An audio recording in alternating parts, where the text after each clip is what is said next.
day. Have you ever felt, well, have you ever tried crying? Like forcing yourself to cry? Alam niyo ako minsan, kapag galit ako sa mundo, not necessarily galit ako sa mundo, pero parang pag feeling ko I have these ideas about pag may kaaway ako or may sama ako ng loob with someone, or yung kapag yung utak ko is full of hate for no apparent reason and for no person in particular. Alam niyo yung ginagawa ko? I force myself to cry. I don't know. For some reason, I feel na forcing and inducing to cry, parang it's a reminder na it's okay to feel bad, it's okay to feel sad. So, like kanina, sobrang sakit ng ulo ko. Like, I don't know why. Sabi ng brother ko, baka daw I have electrolyte imbalance. So, he gave me lots of sachets ng electrolyte powder. So, kanina, uminom ako. Nilagay ko siya sa water jug, and then uminom ako. And hindi nawala yung sakit ng ulo ko. So, sabi ko, baka naiinitan ako. So, I have this spray in a bottle. And, it's minty. So, lumalamig yung feeling ko for that. The way they market it is called an aircon in a bottle.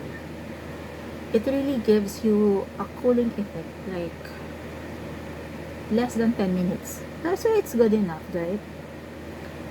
It's cooler than sa Lompas. So, ganito. Hindi nawala. So, sabi ko, baka gutom ako. So, kumain ako. Nawala siya a little bit, pero yung pain niya, alam niyo yung parang siya naglalakad from likod papunta sa harap. So, parang ganun yung pain niya. And it got to a point na parang I wanna throw up. So, sabi ko, it's migraine. It's migraine or it's high blood. Because hypertension runs in the family. Because I was watching this video sa Facebook, and it's about Bondi Beach ba yun? Yung rescue story. Tapos yung ano nila, yung video nila is about a couple na nalunod, na nakita nilang lumulutang sa dagat, and then they were able to resuscitate the girl, pero not the guy. And it made me feel for them. So, parang they were crying about how kahit na they've been doing that job for so long, they can never get used to when they lose a person, because they couldn't save them, because they got them too late na. So, parang naiyak ako dun sa idea na yun, kasi inisip ko, what if that happened to me? Tapos siguro naiyak ako all the more nung nire-resuscitate na yung couple, tapos nire-resuscitate yung girl. Tapos there was a lady who came, and one of the lifeguards was telling her na to stand back. Tapos sabi niya, that's my sister. So ako naisip ko, because I have a sister, it made me realize na sabihin na nating morbid ako, pero I've always anticipate the worst thing that could happen. I suffer from clinical depression. And kaming mga clinical depression, may mga depression. it's second to nature for us to think about the worst thing that could happen. Other people call it overthinking, but that's us. And ako feeling ko actually, I'd rather be paranoid than be so laid back na kapag nangyari yung inevitable, tsaka lang ako parang tulala because I don't know what to do, because I'm too shocked. So ako, baliktad. It's not that I anticipate the worst, but I want to be prepared when that happens. Because panicking won't get me anywhere. It won't save the people that's in danger. So I'd rather be prepared. So anyway, I just realized. Kaya din siguro kapag may mga sessions kami ng sister ko out of town, and yung location namin is sa beach, kahit na hindi ako magsiswim, I just stay there. I just wanna see her. I don't know how to swim, pero feeling ko, if anything, and I hope nothing happens to my sister, I would jump in and I will try my best to save her. I always have that feeling. So anyway, so nung na-realize ko yung scene na yun, umiyak ako. Actually, lumuha lang ako.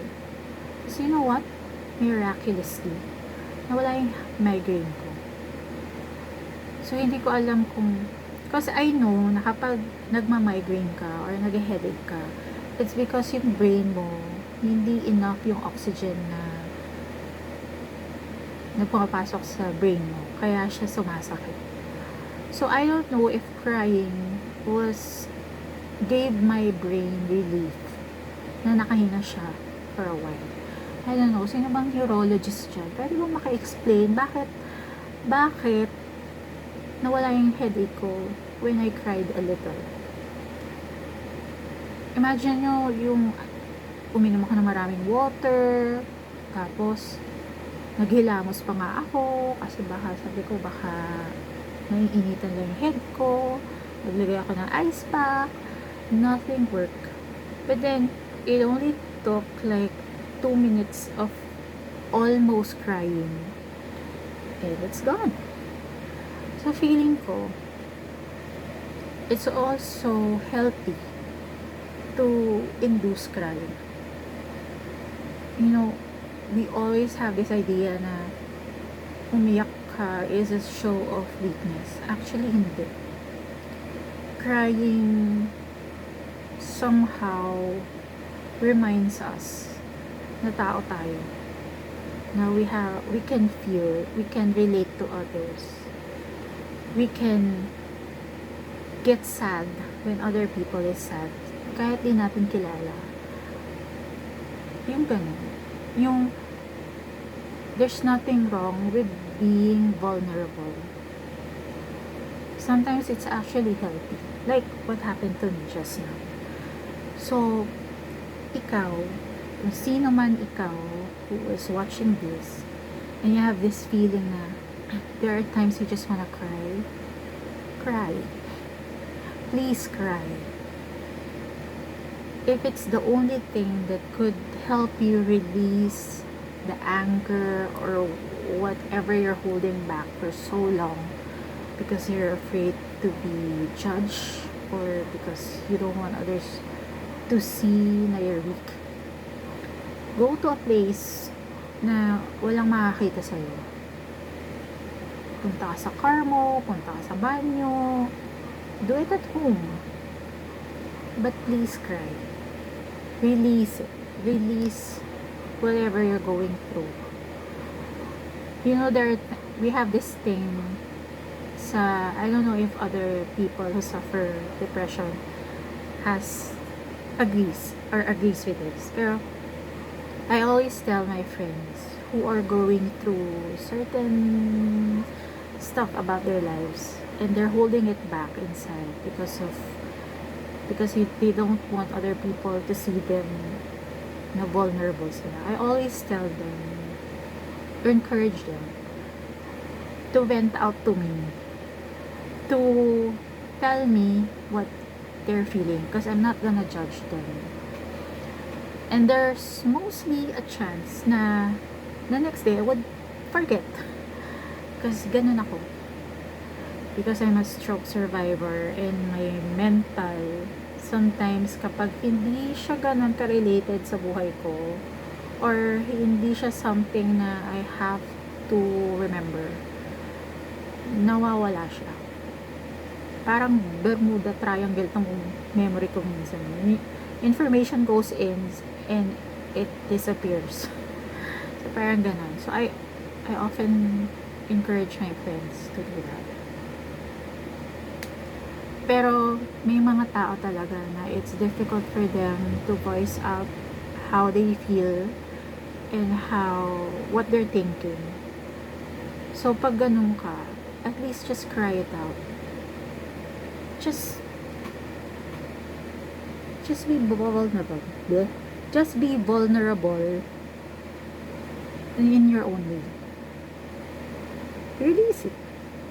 Para siyang yung anger and those unwanted thoughts in our mind, para siyang emotional waste.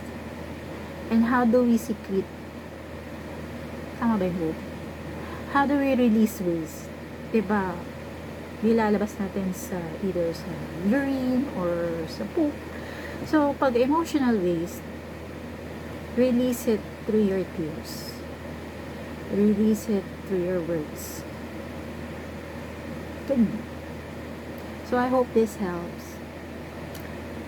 Have a wonderful day.